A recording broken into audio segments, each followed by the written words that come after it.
बाजार कुछ राहत की सांस लेता हुआ दिख रहा है। एक तरह का जिंक्स टूट गया है। वीकली डेटा देखेंगे तो कई हफ्तों के बाद, 3 हफ्तों के बाद उसने अपना वो एक तरह से कहें तो मंदी का सिलसिला तोड़ा है। लेकिन इसके बावजूद अभी क्या बुरा वक्त टल गया है, क्या खराब वक्त खत्म हो गया है, क्या जोखिम नहीं बचे हैं, और क्या ये खरीद का वक्त आ गया है? खरीद का वक्त आ गया है पे अलग अलग तरह की राय होती हैं। जो बार बार मैं आपको कहता हूँ कि अगर आप डिसिप्लिन इन्वेस्टर हैं, समय समय पे अपना पैसा डालते रहते हैं, अपने उस डिसिप्लिन पे, अपने नियम पे कायम हैं, तो कोई कोई वक्त खरीद का और कोई वक्त बिक्री का नहीं होता है। लेकिन जो गणित चलता है बाजार में, उसके हिसाब से फिर एक चिंताजनक रिपोर्ट आई है। जेएम फाइनेंशियल्स की रिपोर्ट है, जिसका कहना है फिर इन्होंने अर्निंग्स डाउनग्रेड कर दिया है निफ्टी 50 की जो 50 कंपनियां हैं उनके अंदर। और इनका कहना है कि इसमें से 60% कंपनियां, 60% का सीधा मतलब 50 में से 30, उनको वित्त वर्ष 25-26 में FY26 जिसको इंग्लिश में कहते हैं, वहां उनका ईपीएस कम होने के आसार दिख रहे हैं, या ईपीएस का जो ग्रोथ था टारगेट उससे कम। अर्निंग्स पर शेयर, ईपीएस होती है अर्निंग पर शेयर, यानी प्रति शेयर कमाई में गिरावट के लक्षण दिख रहे हैं। ये जेएम फाइनेंशियल्स का कहना है। और इनमें सबसे ज़बरदस्त चिंता जहां आनी है वो है बैंक्स, कंज्यूमर स्टॉक, सीमेंट और ऑयल एंड गैस। और जो सेक्टर हैं जिन पर असर नहीं पड़ेगा या जहां उल्टा होगा उन पर मैं बाद में आता हूं। लेकिन इनका कहना है कि जो यहाँ 60% डाउनग्रेड दिखा रहे हैं वो, हालांकि जब इन्होंने इसके पहले जनवरी में ये इसी तरह का नोट निकाला था, उस वक्त उन्हें 72% कंपनियों का डाउनग्रेड दिख रहा था। तो अब 72 में गिरावट आ रही थी, उसके बजाय 60 में आ रही है। आप इसे राहत की खबर भी मान सकते हैं, अच्छी खबर भी मान सकते हैं, लेकिन परसेंटेज में 100 में 60 बहुत बड़ा आंकड़ा है। और ख़ास तौर पे वो कॉशियस इसलिए हैं, वो सावधानी या सतर्कता बरतने की बात इसलिए कर रहे हैं क्योंकि उनको जो इकोनॉमी के की ड्राइवर सेक्टर्स हैं वहाँ चिंता दिख रही है, कमज़ोरी दिख रही है, लगातार कमज़ोरी में कमी आती नहीं दिख रही है। तो ये bank, cement, oil and gas और कंज्यूमर स्टॉक्स हैं।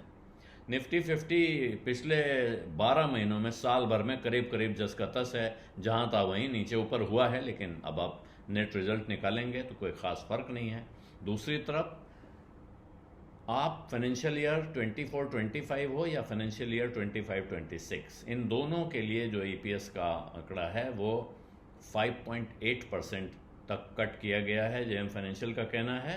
और दूसरा उनका कहना है कि ये फरवरी में फिर वित्त वर्ष 25 से लेके 27 तक, यानी कि 2025 से 2027, अप्रैल 2025 से और मार्च 2027 के बीच में भी उनको अभी भी डाउनवर्ड रिवीजन का ही ट्रेंड दिखाई पड़ रहा है। और यहाँ अभी 0.5% से लेके लगभग 1% तक के कट और हो सकते हैं। ऐसे में सबसे बड़ा जो झटका दिख रहा है वो बैंक्स है। निफ्टी में 6 बैंक होते हैं, उनमें से 5 में इनका डाउनवर्ड रिवीजन दिख रहा है। इनमें कोटक महिंद्रा, इंडसइंड बैंक सबसे ऊपर हैं, जहां जो ईपीएस का प्रोजेक्शन था, यानी वित्त वर्ष 25-26 में जितनी कमाई उनकी होनी थी उसके मुकाबले अगर आप देखेंगे तो वहाँ 11% की कटौती की है कोटक महिंद्रा के मामले में, और लगभग 8%, 7.8% की कटौती की गई है इंडसइंड बैंक के मामले में। और दूसरा जो बड़ा झटका जहां आ रहा है या जहां कष्ट दिख रहा है वो है कंज्यूमर सेक्टर। इसमें 8 में से 7 कंपनियों में डाउनग्रेड दिख रहा है। इनमें एशियन पेंट्स और आईटीसी जैसे बड़े बड़े वेल्थ क्रिएटर भी शामिल हैं। इनके भी ईपीएस प्रोजेक्शंस में 6% और 4% की कटौती की गई है। इसके अलावा 1% से ज़्यादा के कट जहां दिख रहे हैं वो है सीमेंट, जहां लगभग 1.5%, ऑयल एंड गैस में लगभग 1.5%, और ऑटोमोबाइल में 1% से कम 0.8% का कट किया गया है। लेकिन सारे सेक्टर अब भी नहीं हुए हैं। जो मैंने पहले कहा था, जिन सेक्टर्स में राहत दिख रही है या बेहतर काम होने की उम्मीद दिख रही है, वहाँ टेलीकॉम है सबसे ऊपर, जिसमें भारतीय एयरटेल अपग्रेड को लीड कर रहा है। 5.7% उन्होंने वित्त वर्ष 25-26 के लिए ईपीएस का फोरकास्ट 5.7% बढ़ा दिया है। उसके अलावा मेटल्स है, माइनिंग है, इंश्योरेंस है, और कुछ यूटिलिटीज़ जो मतलब हमारे काम की चीज़ें हैं, बिजली कंपनियां और इस तरह की चीज़ें हैं, वो वहाँ भी अपवर्ड रिवीजन दिख रहा है इनके हिसाब से।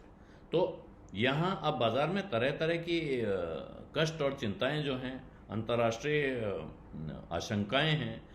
ट्रम्प साहब क्या करेंगे और कब किस चीज़ से वापस घूम जाएंगे, पलट जाएंगे, कहना बहुत मुश्किल है। इन परिस्थितियों के बीच ये जो रिपोर्ट है, ये कुछ कुछ साफ साफ बात कंपनियों के बारे में कह रही है, और इसकी वजह से थोड़ी चिंता पैदा होना स्वाभाविक है। लेकिन सावधानी हमेशा रखनी चाहिए, जिस वक्त ये चिंता न जताई जा रही हो, और इस वक्त तो ये चिंता जताई ही जा रही है। विज़ अड्डा में आज इतना ही है। इजाज़त दीजिए। धन्यवाद। नमस्कार।